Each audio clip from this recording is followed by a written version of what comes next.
So നമ്മളൊരു കുഞ്ഞ് യാത്ര പോവുകയാണേ. ആ പോകുന്നതിൻ്റെ തലേ ദിവസമാട്ടോ ഇന്ന്. ഞങ്ങൾ അമ്മമ്മയുടെ വീട്ടിൽ പോയിട്ടുണ്ടായിരുന്നു. സോ ഞങ്ങൾ ഇങ്ങോട്ടേക്ക് വരുമ്പോൾ അമ്മമ്മയും കൂടെ വന്നിട്ടുണ്ടായിരുന്നു. അപ്പോൾ ചേച്ചിയും അമ്മമ്മയും എല്ലാവരും ഉള്ളതുകൊണ്ട് തന്നെ നമ്മളിന്ന് ബിരിയാണി വെക്കാമെന്ന് വിചാരിച്ചിട്ടുണ്ടായിരുന്നേ. അങ്ങനെ ഇതാ രണ്ടാൾക്കാർ ഇവിടെ എത്തിയിട്ടുണ്ട്. അങ്ങനെ ഞങ്ങൾ ഇത് അടിപൊളി ബിരിയാണിയൊക്കെ കഴിച്ച് ഇങ്ങനെ ഇരിക്കുക കേട്ടോ. ബിരിയാണി എന്ന് പറഞ്ഞാൽ എല്ലാവർക്കും ഒരു വീക്ക്നെസ് ആണല്ലോ. പ്രത്യേകിച്ച് എനിക്ക് ഭയങ്കര ഇഷ്ടം, മന്തിയേക്കാളും ഇഷ്ടം കേട്ടോ ബിരിയാണി. അങ്ങനെ ഇതാ അത് കഴിഞ്ഞപ്പോൾ ഞങ്ങൾ അമ്മായിയുടെ വീട്ടിലേക്ക് പോയിട്ടുണ്ടായിരുന്നു. വാഴ 2 അറിഞ്ഞല്ലോ, ബട്ട് വാഴ 1 ഞാനിപ്പോഴാണ് കാണുന്നുണ്ടായിരുന്നത്. സോ അതൊക്കെ ഇങ്ങനെ ഇരുന്ന് കണ്ട് നല്ല അടിപൊളി മൂവി ആയിരുന്നു. അപ്പോൾ എനിക്ക് വാഴ 2 കാണാൻ തോന്നുന്നു. പിന്നെ ഇതേ ഒരാളിവിടെ ഭയങ്കര വൃത്തിയാക്കലിലാണ്. എന്തൊക്കെ പറഞ്ഞാലും കുട്ടി ഇത്രയും ചെയ്തിട്ട് ഇത്രയും ഭാഗം ക്ലീൻ ആക്കിയത് അവൾ തന്നെ ആയിരുന്നേ. അവളിതാ പിന്നെ കളിക്കായിരുന്നു കേട്ടോ.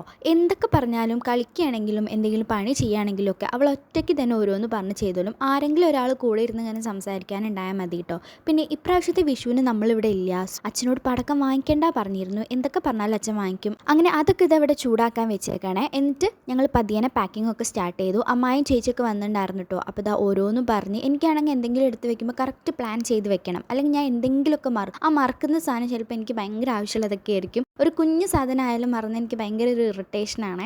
അപ്പോൾ ഇതാ ചേച്ചിനോടൊക്കെ സംസാരിച്ച് അങ്ങനെ ഓരോന്നും എടുത്ത് വെക്കുകയാണ്. അതോടൊപ്പം വീട്ടിലും ഇവിടെ പാക്കിങ് സ്റ്റാർട്ട് ചെയ്തിട്ടുണ്ടായിരുന്നു. ഓരോന്നും എടുത്ത് വെക്കുകയാണ്. നല്ല വെയിറ്റ് കൂടുന്നുണ്ടായിരുന്നു. അപ്പോൾ കുറച്ച് അങ്ങോട്ടേക്ക് എടുത്ത് വെക്കും, പിന്നെ ഇങ്ങോട്ടേക്ക് എടുത്ത് വെക്കും. അതാണ് ഇപ്പോൾ ഇവിടെ നടന്നുകൊണ്ടിരിക്കുന്നത്. മൊത്തത്തിലൊരു രസമാട്ടോ ഈ പാക്കിംഗ് ടൈം എന്ന് പറയുന്നത്. ആദ്യം വലിയച്ഛനും ഇന്നമ്മ അവരൊക്കെ പോകുന്ന സമയത്ത് വീട് നിറയെ എല്ലാവരും ഉണ്ടാവും. അപ്പോൾ ഇവിടെ ആരും ഇല്ല, എന്നാലും രസമാണ്. പിന്നെ ഇത് അമ്മായി അച്ചാർ ഇട്ടുണ്ടായിരുന്നു. അപ്പോൾ അത് ഇട്ടതായിരുന്നു. അപ്പോൾ അത് പാക്ക് ചെയ്യാണ്. പിന്നെ നമ്മൾ നേരത്തെ വെച്ച അടക്കല്ലേ, അപ്പോൾ അത് പൊട്ടിക്കാൻ വേണ്ടിയിട്ട് പോവാണ്. എല്ലാവരും ഇവിടെ പൊട്ടിക്കാൻ നിൽക്കുകയാണ്.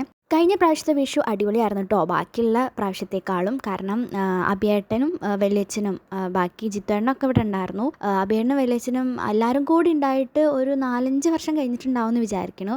അപ്പോൾ കഴിഞ്ഞ പ്രാവശ്യത്തെ പിന്നെയും രസമുണ്ടായിരുന്നു. ബാക്കി എല്ലാ പ്രാവശ്യവും ഞങ്ങൾ 5 ആൾ പിന്നെയെന്ന് പറയാൻ അമ്മേൻ്റെ വീട്ടിലേക്ക് പോകും. അതാണ് പിന്നെയും കുറച്ചുകൂടെ വൈബ്. അല്ലാതെ ഒരുമിച്ച് കൂടിയിട്ട് കുറേ ആയി. അപ്പോൾ ഇങ്ങനത്തതൊന്നും എനിക്ക് കുഴപ്പമില്ല കേട്ടോ. നമ്മുടെ കോമ്പലും ഗുണ്ട് പോലത്തെ സാധനങ്ങൾക്ക് എനിക്ക് ഭയങ്കര ടെൻഷനാണ്. ഒരു പ്രാവശ്യം തന്നെ നമ്മൾ പുറത്ത് വെച്ചിട്ട് സോഫയുടെ അങ്ങോട്ടേക്ക് വന്നിട്ടുണ്ടായിരുന്നു. അപ്പോൾ അത് പൊട്ടിക്കുമ്പോൾ ഞങ്ങൾ വീട്ടിൻ്റെ ഉള്ളിൽ കയറിക്കായിരുന്നു. എത്ര വിട്ട് വെക്കാൻ പറഞ്ഞാലോ അച്ഛൻ എടുത്തേ വെക്കൂ. പിന്നെ ഇതേ പിറ്റേ ദിവസമായിട്ടോ ഇന്നാണ് നമ്മൾ പോകുന്നുണ്ടായിരുന്നത്. അപ്പോൾ രാവിലെ എണീറ്റ് കുളിച്ച് ഫ്രഷായി അമ്പലത്തിലേക്ക് പോവാട്ടോ. നമുക്ക് എന്ത് വിശേഷം, എന്ത് സ്പെഷ്യൽ കാര്യം ഉണ്ടെങ്കിലും എന്ത് സങ്കടം ഉണ്ടെങ്കിലും ഒക്കെ നമ്മൾ പോകുന്നത് നമ്മുടെ തറവാട്ടമ്പലത്തിലും പിന്നെ നമ്മുടെ അവിടെ ഒരു അമ്പലമുണ്ട് അവിടെയും, പിന്നെ നാട്ടിലുള്ള ഒരു 2 അമ്പലം ഇവിടെ മസ്റ്റായിട്ട് ഞങ്ങൾ പോയിട്ടുണ്ടായിരുന്നു. അവിടെ പോയാൽ തന്നെ നമുക്കൊരു സമാധാനമാണ്. അപ്പോൾ അവിടെയൊക്കെ പോയിട്ട് കുറച്ച് വഴിപാടും കാര്യങ്ങളൊക്കെ ചെയ്ത് ആദ്യം ഞങ്ങൾ ചിറക്കിൽ പോയി. പിന്നെ അവിടെ നിന്ന് നേരെ ശോഭയിലേക്ക് പോയി. കുറച്ച് ദൂരം ഉണ്ട് കേട്ടോ. അപ്പോൾ ഓട്ടോയ്ക്കാണ് പോയിട്ടുണ്ടായിരുന്നത്. അങ്ങനെ ശോഭയിലൊക്കെ പോയി തൊഴുത് ഇറങ്ങി. പിന്നെ ഞങ്ങൾക്ക് ബാഗ് വാങ്ങിക്കാണ്ടായിരുന്നു കേട്ടോ. കിച്ചുവിന് ബാഗില്ലായിരുന്നു. സോ നേരെ ബാഗ് വാങ്ങിക്കാൻ പോയി. നേരെ വീട്ടിലേക്ക് പോയി. മാൾട്ടീച്ചും താനും നിച്ചൊക്കെ വന്നിട്ടുണ്ടായിരുന്നു. ബാക്കി വിശേഷങ്ങളൊക്കെ കാണാം കേട്ടോ. അപ്പോൾ ഓക്കെ, ബൈ.